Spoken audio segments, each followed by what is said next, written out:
எல்லாருக்கும் வணக்கங்க. TNPSC group 4 batch 2024 join பண்ணணும்னு நினைக்கிறவங்க ஒரு செகண்ட் கூட வேஸ்ட் பண்ணாம உடனே ஜாயின் பண்ணிக்கங்க. 99 ரூபா மட்டும்தான். போத் டெஸ்ட் சீரிஸும் கிடைச்சிரும், அதே போல பேட்சும் கிடைச்சிரும். இப்போ பேட்சோட அட்மிஷனுமே க்ளோஸ் பண்ணலான்னு இருக்கிறோம்.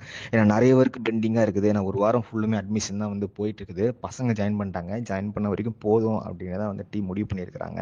ஏன்னா நிறைய பேரை நம்ம வந்து ஜாயின் பண்ணிட்டு எல்லாருக்கும் நம்ம இதாவது இந்த தடவை ஸ்பெஷல் ஃபோக்கஸ் கொடுக்கணும். ரைட்டா? இப்போ நிறைய பேரை ஜாயின் பண்ணிட்டு மேனேஜ் பண்ண கஷ்டமா இருக்குங்க. ரைட்டுங்களா? ஏன்னா ஒவ்வொருத்தருக்கும் ஒரு ஒர்க் கொடுத்துக்குது. ஒவ்வொருத்தங்க மெட்டீரியல்ஸ் ரெடி பண்ணுவாங்க, என்ன ஒருத்தங்க போஸ்ட் பண்ணுறது, இன்னொருத்தங்க வந்து டிரைவில் போடுறது, இன்னும் ஒவ்வொருத்தருக்கும் ஒவ்வொரு ஒர்க் இருக்குது. இப்போ என்எஸ்டபிள்யூ ஃபயர் செட், அப்புறம் கொஸ்டின் பேப்பர் எடுக்கிறது, அதை போஸ்ட் பண்ணுறது, அப்புறம் ஸ்டூடெண்ட்ஸ் கேர், இவ்வளோ ஒர்க்கு இந்த 5 பேர் தான் பார்த்துட்டு இருக்கிறாங்க. ரைட்டுங்களா? இப்போ ஒரு வாரமாக அட்மிஷன் தான் போயிட்டு இருக்குது. ஒர்க்கெல்லாம் கொஞ்சம் பெண்டிங்காக இருக்குது. ஸ்டடி பிளான் வந்து நாளைக்கு வந்துடும் உங்களுக்கு. அது ஒரு பக்கம் ஒர்க் போயிட்டு இருக்குது. அதனால அதாவது மெயின் இது என்னன்னா, அங்க போதுங்க, ஒரு 10 பேர் ஜாயின் பண்ணாலும் போதுங்க. ரைட்டுங்களா? ஒரு 10 பேர் ஜாயின் பண்றாங்களா, மினிமம் ஒரு 5 பேரை கிளியர் பண்ணி விடுறோமா, அதுதான் சந்தோஷம். என்னோட பேசிக் அதான். 10 பேர் நானே பார்த்துப்பேன். இவ்வளோ பேர் ஜாயின் பண்றாங்க அப்படிங்கிறனால ஒரு மிகப்பெரிய ஒரு டீம் உருவாக்கி பண்ணிட்டு இருக்கிறோம். சரிங்களா? எனக்கு வந்து என்னை பொறுத்த வரைக்கும் பேட்ச் போறதுங்கிறது பெருமை இல்லை. அந்த பேட்ச் போனா எத்தனை பசங்க வெற்றி பெறேன் நாளைக்கு நான் சொல்லுங்க, வெளில போய் இந்த மாதிரி நம்ம பேட்ச்ல படிச்சு கிளியர் பண்ணிக்கிறாங்க, அதுக்கு தான். ரைட்டுங்களா? அதனால வந்து கொஞ்சம் மேட்ச் சீக்கிரம் முடிக்கலாம் அப்படிங்கிற மாதிரி இருக்கும். 99 ரூபா மட்டும்தான். நீங்கள் எல்லாருமே ஈஸியாக ஜாயின் பண்ணணும் அப்படிங்கிறனால தான். அது மட்டும் இல்லாமல் இப்போ இருக்கிற காலகட்டத்தில், இப்போ இருக்கிற ஹெவி காம்படிஷனில் டெஸ்ட் சீரிஸ் போடாமல் கிளியர் பண்ண முடியுமா என்கிட்ட கேட்டிங்கன்னா என்னை பொறுத்த வரைக்கும் முடியாது.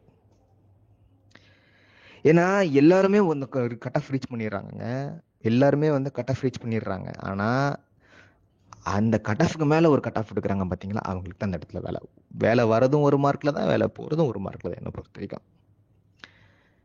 அதனால சும்மா நம்ம ஒரு 4-5 கொஸ்டின் போட்டுக்கிட்டு வேலைக்கு ஆகாது. எவ்வளோ டெஸ்ட் சீரிஸ் முடியுமோ அதாவது ஏன் டெஸ்ட் சீரிஸ் நான் சொல்லுங்க, எங்கே வேணால் போடுங்க, ஓகேங்களா? ஆனால் 4-5 டெஸ்ட் சீரிஸ் போட்டு வைங்க, அப்போ தான் கிளியர் பண்ணுறதுக்கு வாய்ப்பு இருக்குது அப்படின்னு தான் நான் நினைக்கிறேன். ஏன்னா புரிஞ்சுக்கங்க, இது குரூப் 4 சிலபஸ் ஈஸி, எல்லாமே ஈஸி. அந்த கட் ஆஃப் வந்துடுவாங்க. எதுவும் ப்ரிஃபரன்ஸ் எல்லாம் எனக்கு எதுவும் ப்ரிஃபரன்ஸ் இல்லை அப்படின்னா நீங்கள் கட் ஆஃப் மட்டுமே இது பண்ணி ஆகணும். ப்ரிஃபரன்ஸ் இல்லை சார் அப்படின்னா அது ப்ரிஃபரன்ஸ் இருக்கணும், அது ஒரு இதாக இருக்கும், ஓகேங்களா? ஸோ பல விஷயங்கள் இருக்குது, ஆல்ரெடி சொல்லியாச்சுங்க. ஸோ டெஸ்ட் சீரிஸ் ஜாயின் பண்ணுறவங்க எவ்வளோ சீக்கிரம் முடியுமோ அவ்வளோ குயிக்காக ஜாயின் பண்ணிக்கோங்க.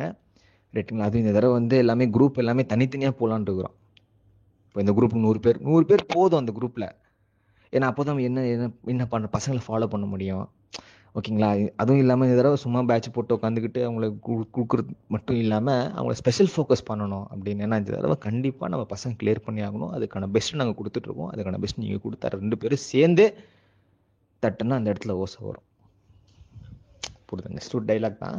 ஏன்னா நான் சொல்கிறேன் நான். ஏன்னா இந்த தடவை எனக்கு கொஞ்சம் வருத்தமாக இருக்குங்க. நம்ம பசங்க வந்துட்டு ஏன்னா போன தடவைலாம் பார்த்தீங்கன்னா பசங்களே அவங்க சார் நான் கிளியர் பண்ணிட்டேன் சார், நான் நல்ல மார்க் எடுத்திருக்கேன், டஃப் நல்ல ரேங்க் எடுத்திருக்கேன்னு சொன்னாங்க. அதெல்லாம் ஓகே தான். பட் அவங்க வந்து வேலைக்கு போகணும், போஸ்டிங் வாங்குற அளவுக்கு என்னால் எவ்வளோ முடியுமோ அவ்வளோ நான் ஹெல்ப் பண்ணுறேன். சரிங்களா?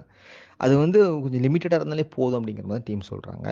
அது நீங்கள் ஜாயின் பண்ணணும்னு நினச்சிங்க அப்படின்னா 99 ரூபாலாம் பார்க்காதீங்க. சார் என்கிட்ட காசு இல்லையா சொல்லுங்கள், ஏதாவது பண்ணிக்கலாம். புரியுதுங்களா? ஆனால் இந்த பேட்சை மிஸ் பண்ணாதீங்க. அது ஒன்று தான் நான் வந்து சொல்லுவேன். அதே மாதிரி எனக்கு வந்து டெஸ்ட் சீரிஸ் மட்டும் போதும் சார், அதுக்கு மட்டும் நான் பே பண்ணுறேன் சார். சார் எனக்கு பேட்ச் மட்டும் போதும், அதுக்கு மட்டும் பே பண்ணுறேன் சார். அதை பற்றி நான் டீம்கிட்ட கேட்டு நான் வந்து உங்களுக்கு அப்டேட் பண்ணுறேன், ஓகேங்களா? ஏன்னா நெக்ஸ்ட் நான் தான் உருவாக்குனேன், அதெல்லாம் ஓகே தான். பட் நான் இல்லாமலும் இந்த ஒரு வருஷம் டீம் பார்த்துக்கிட்டாங்க. அப்படி அந்த ஒரு மரியாதைக்காக அவங்கக்கிட்ட கேட்டு நான் மதியத்துக்குள்ளே அல்லது ஈவினிங்குள்ளே நான் அப்டேட் பண்ணிடுறேன். சரிங்களா? ஸோ நீங்கள் பேட்ச்சில் ஜாயின் பண்ணணும், என்கிட்ட காசு இல்லை சார் நிறைய பேர் சொன்னாங்கங்க. சார் நான் போர் ஸ்டூடெண்ட்டு தான். நம்ம சொல்கிறோம் 99 ரூபா தானே அப்படின்னு சொல்லி. ஆனால் 99 ரூபா பே பண்ணுறதுக்கும் அவங்க வந்து சரி எனக்கு கஷ்டமாக இருக்குது சார், நான் வந்து ஃபிசிக்கலி சேலஞ்சு, எனக்கு இது பண்ணுங்க அப்பா இல்லாமா இல்லை சரி போங்க எடுத்துக்கோங்க படிங்க, ஆனால் நாளைக்கு நீங்கள் வந்து வேலைக்கு போயிட்டு அந்த 99 ருபீஸ் கொடுத்துருங்க அப்படின்னு எதுக்கு சொன்னோம். நான் அது ஒரு இதாக இருக்கும் உங்களுக்கு, ஓகே நம்ம கொடுக்கணும் நாளைக்கு 99 ரூபா அப்படிங்கிற மாதிரி, ரைட்டுங்களா? அதாவது உங்களுக்கு டெஸ்ட் சீரிஸ் மட்டும் போதும் அப்படின்னா அதை நான் கேட்டு சொல்கிறேன், ஓகேங்களா? அது வந்து எப்படின்னு தெரில, நான் கொஞ்சம் இதெல்லாம் பார்க்கணுங்க, அக்கௌண்ட்ஸ்லாம் கொஞ்சம் பார்க்கணும், பார்த்து என்னன்னு சொல்லி உங்களை அப்டேட் பண்ணுறோம். ஸோ ஜாயின் பண்ணணும்னு நினச்சிங்க அப்படின்னா ஸோ உடனே ஜாயின் பண்ணிக்கோங்க. 99 ரூபா தினமும் ஒரு 10 ரூபா எடுத்து வச்சா கூட போகுது நீங்கள், சரிங்களா? ஆல்ரெடி டெஸ்ட் பேட்சில் இருந்தாலும் சரி, சார் எனக்கு பேட்சே வேணாம் சார், டெஸ்ட் சீரிஸ் மட்டும் போதும் அப்படின்னு சொன்னீங்க அப்படின்னா அதுதான் ஆன் ஸ்பாட் முடிவு. இப்போ நான் எடுத்தது தான் நான் டீமை கூட சொல்லிக்கிறேன். ஓகேங்களா, உங்களுக்கு டெஸ்ட் சீரிஸ் மட்டும் போதும் அப்படின்னா பாதி கட்டுங்க. இப்போ 99 ரூபாவா, சரி போங்க, 149 ரூபா கட்டிங்க, அவ்வளோ முடிஞ்சு போச்சு. போதுங்களா?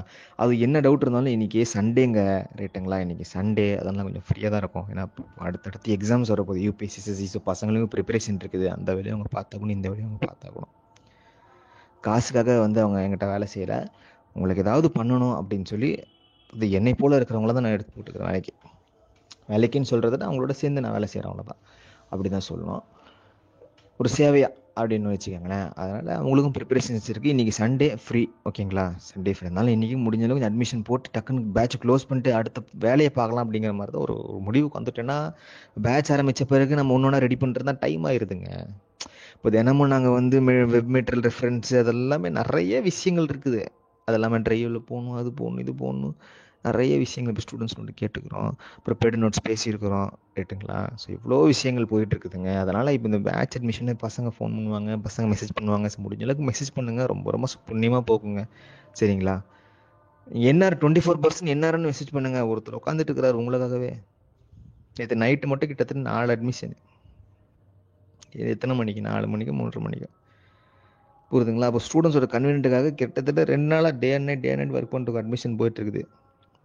இப்போ அதாவது இப்போ என்ன பிளான் நாங்க, இப்போ அடுத்த ஒரு வாரம் இருக்குதுல்ல, இந்த அடுத்த ஒரு ஒன் வீக்கு, அதுக்கு அடுத்த வாரத்துக்கு என்னென்ன கொடுக்கும்போது ரெடி பண்ணி போட்டுட்டோம் அப்படின்னா எங்களுக்கு டக்கு டக்குன்னு கொடுத்துடலாம் உங்களுக்கு. இல்லைனா நாங்கள் சொல்கிறோம் இல்லை சார் சாரி டிலே ஆயிடுச்சு அப்படின்னு நாங்கள் சாரி கேட்குற மாதிரி ஆயிரும். அதனால் அது வேணாம். ஸோ அட்மிஷன் வந்து எவ்வளோ சீக்கிரம் முடியுமோ அவ்வளோ சீக்கிரம் முடிச்சிடலாம் அப்படிங்கிறது. இப்போ ஸ்டடி பிளானுக்காக தான் வெயிட்டிங்க. அது ஒரு பக்கம் ரெடி பண்ணிட்டு இருக்கிறாங்க. அவங்களுக்கு கொஞ்சம் பர்சனல் ஒர்க்கு, அதனால தான், வேறு ஒன்றும் இல்லை.